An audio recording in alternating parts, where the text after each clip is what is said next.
Assalamualaikum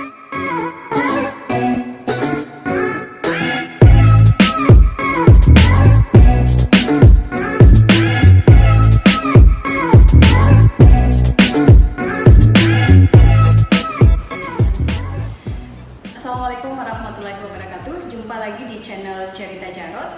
Masih bersama saya Sri Wahyudi Tamrin yang akan memandu acara dialog wawancara eksklusif bersama dengan mantan Bupati Halmahera Selatan 2 periode, Bapak Haji Muhammad Kasubah, dan tentunya kita akan berbincang-bincang seputar dengan pengalaman selama memimpin Halmahera Selatan di 2 periode.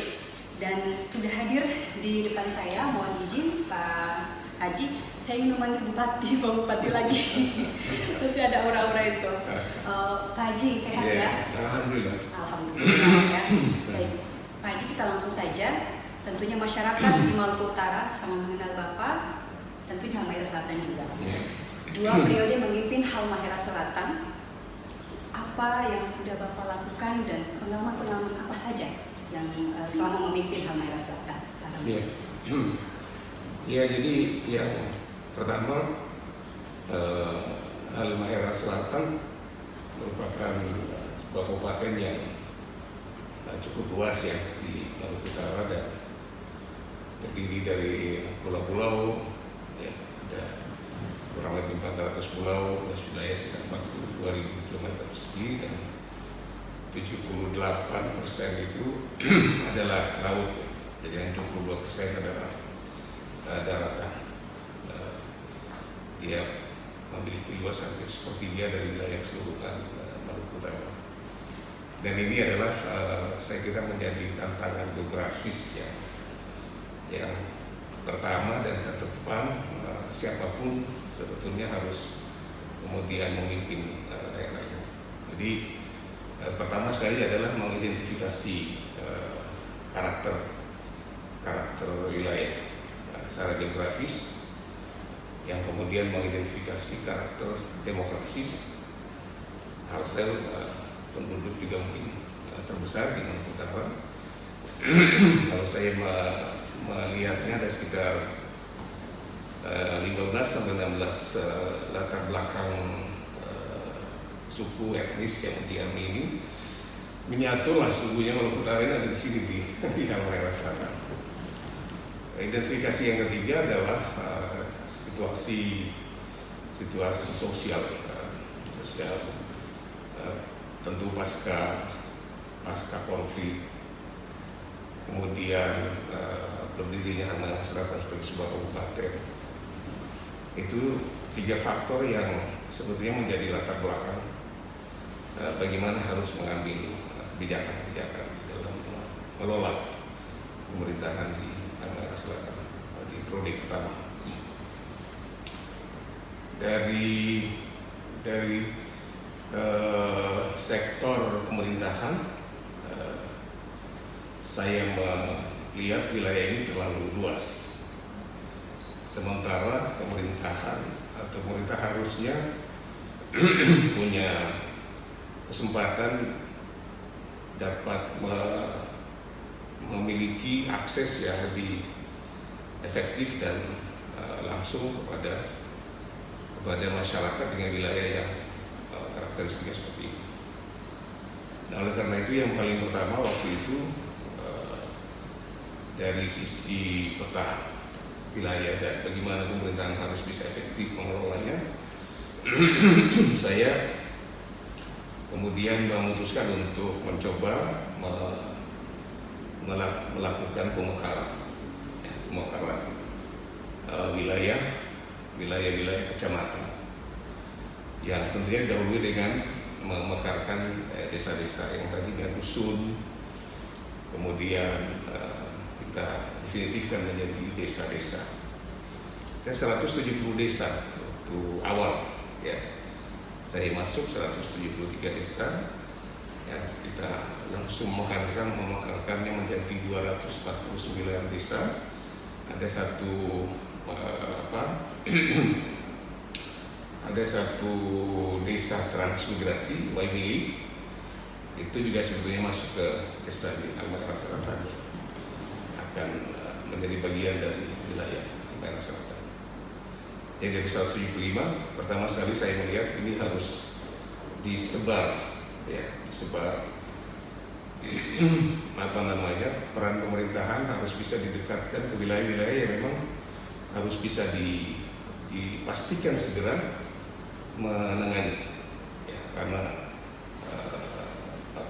tadi salah satu latar belakangnya adalah pasca konflik dan masyarakat saat itu memang sangat terpuruk di wilayah yang tersebar begitu luas. Bagaimana caranya pemerintahan hadir di sana? Nah, karena itu pertama sekali saya melakukan upaya merancang peta wilayah ini menjadi terbagi-bagi dan mobilisasi aparatur untuk bisa berada di tempat di mana mereka bisa langsung melayani desa, kecamatan didekatkan dengan minimal standar kecamatan itu apa yang harus dibangun fasilitasnya dari berbagai sektor pelayanan, pendidikan, kesehatan, dan program jaminan sosial dan lain-lain, pemerintahan khususnya itu kita ingin dahului itu salah satunya.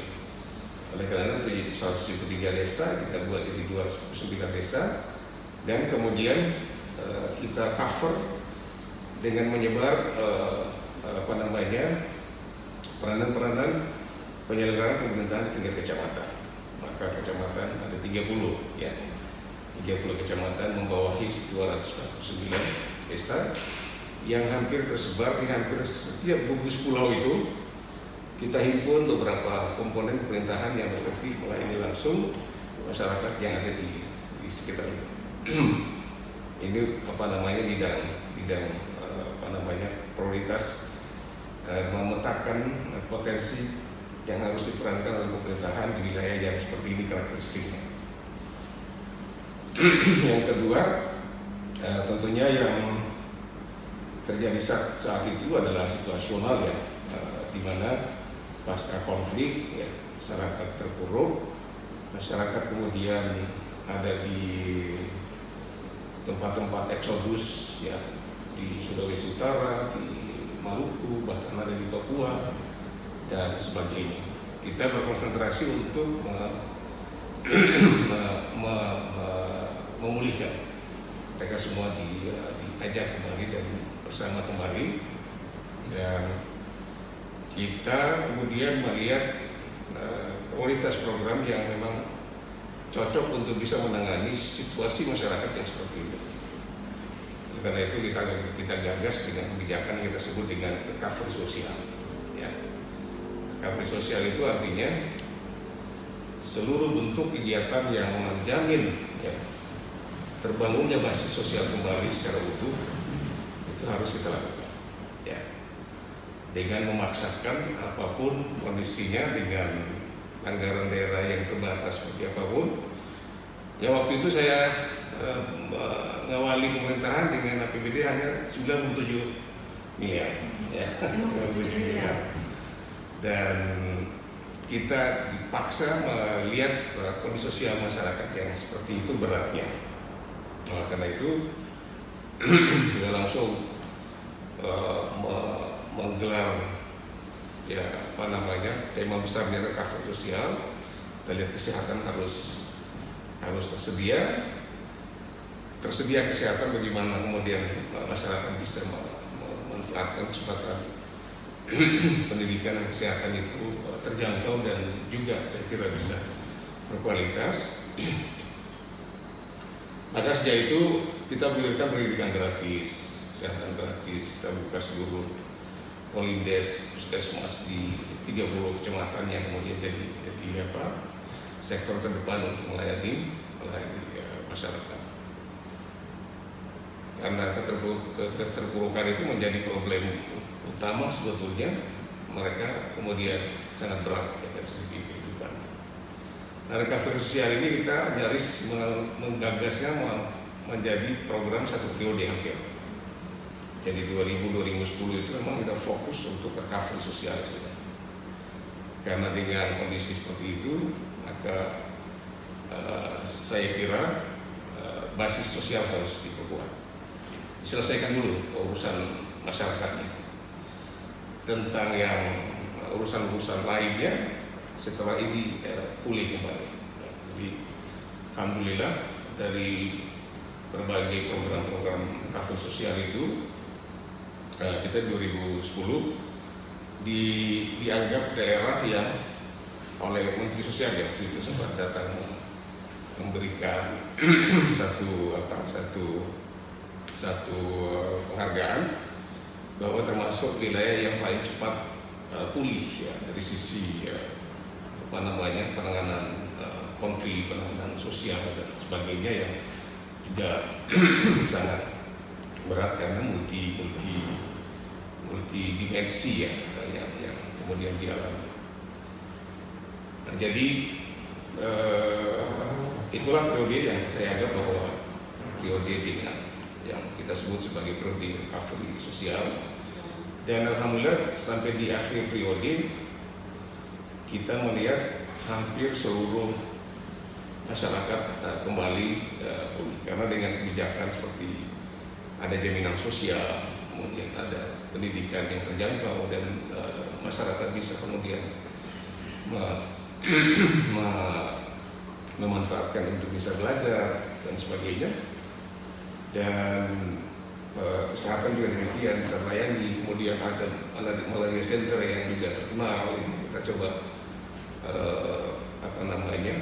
gagas itu semua, dan bersamaan dengan recovery sosial terlihat bahwa gagasan kemudian akan muncul semacam ada upaya proyek berikutnya adalah recovery ekonomi. Ini terbangun dari awal di sini. Jadi dengan suksesnya recovery sosial, masyarakat diberi kesempatan untuk, karena dia diringankan ya, dari sisi beban sosial dan sebagainya, dia fokus kemudian membangun ekonomi. Ya, jadi membangun basis sosial semuanya ikut menjadi potensi masyarakat berperan untuk membangun ekonomi dasarnya. Saya bilang ekonomi dasar karena memang mereka baru pulih dan kemudian mereka harus dibantu beban-beban dasar sosial dasarnya, kebutuhan dasarnya harus di recovery, dan dia kemudian mulai mandiri membangun kehidupannya secara langsung. Nah ini kalau saya menganggapnya termasuk salah satu masalah yang cukup berat karena kita memulai pemerintahan dengan situasi masyarakat yang seperti itu, dan kita berhasil memulihkan kembali mereka untuk hidup sebagaimana layaknya ya. Masyarakat karena tangan tadinya terpisah-pisah, tadinya mengalami kehidupan yang cukup sulit ya, kembali bisa revive itu, kembali bisa hidup, kembali terlihat mereka pulih kembali seperti itu. Ya. Di infrastruktur ya, kita juga dengan visi kemandirian ya, salah satu waktu itu yang kita coba berharap bahwa ya salah satu yang saya ingin sampaikan di sini, visi mandiri kita waktu itu salah satunya adalah wilayah kepulauan ini kan mestinya memang kita harus punya armada sendiri menangani hal-hal yang kadang-kadang bisa muncul menjadi masalah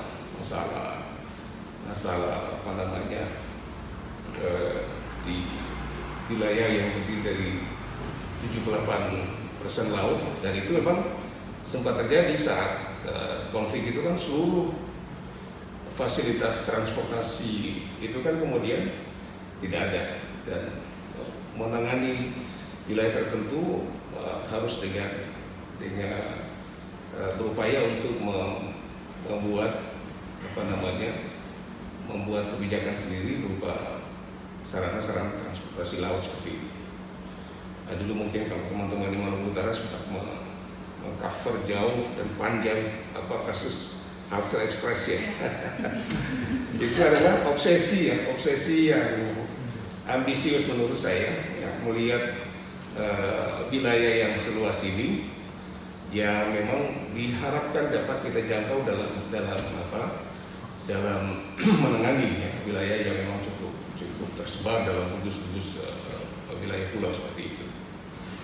Dan ya kita mulai menggagas meluas bandara, ya kita mulai menggagas ada investasi, ya kita lihat apa saja kira-kira yang bisa diidentifikasi untuk sumber daya yang bisa kita jadikan sebagai sumber untuk menghidupi daerah dan sebagainya. Jadi saya sebutnya periode pertama itu memang periode yang sangat berat, ya, sangat berat, dan itu yang bisa menentukan selanjutnya kita bisa sukses mengelola hasil ini atau tidak, tergantung di periode yang pertama ini.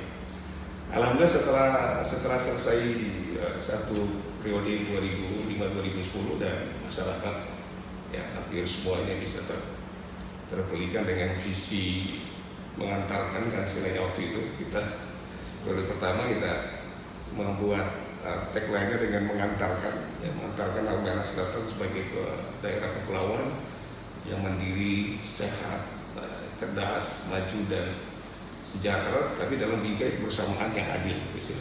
Ini betul-betul kita tunjukkan kepada masyarakat yang tentunya sebelumnya itu kan ada konflik, ada eksodus, ada perbedaan-perbedaan.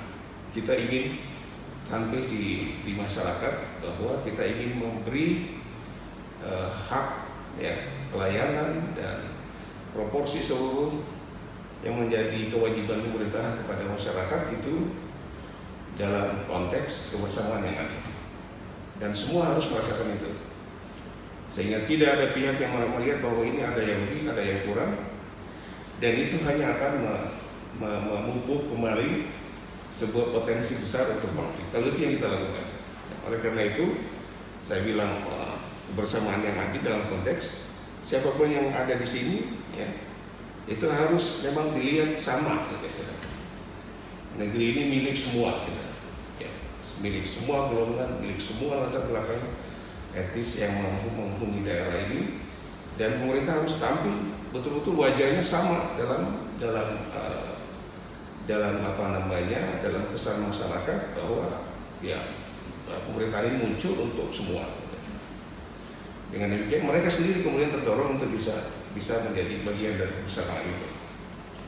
Jadi itu visi pertama kita, baru bagaimana menjajaki untuk mengantarkan daerah ini selanjutnya bisa stabil, ya, mandiri, kemudian bisa SDM-nya bisa tercover, jaminan sosial dan sebagainya.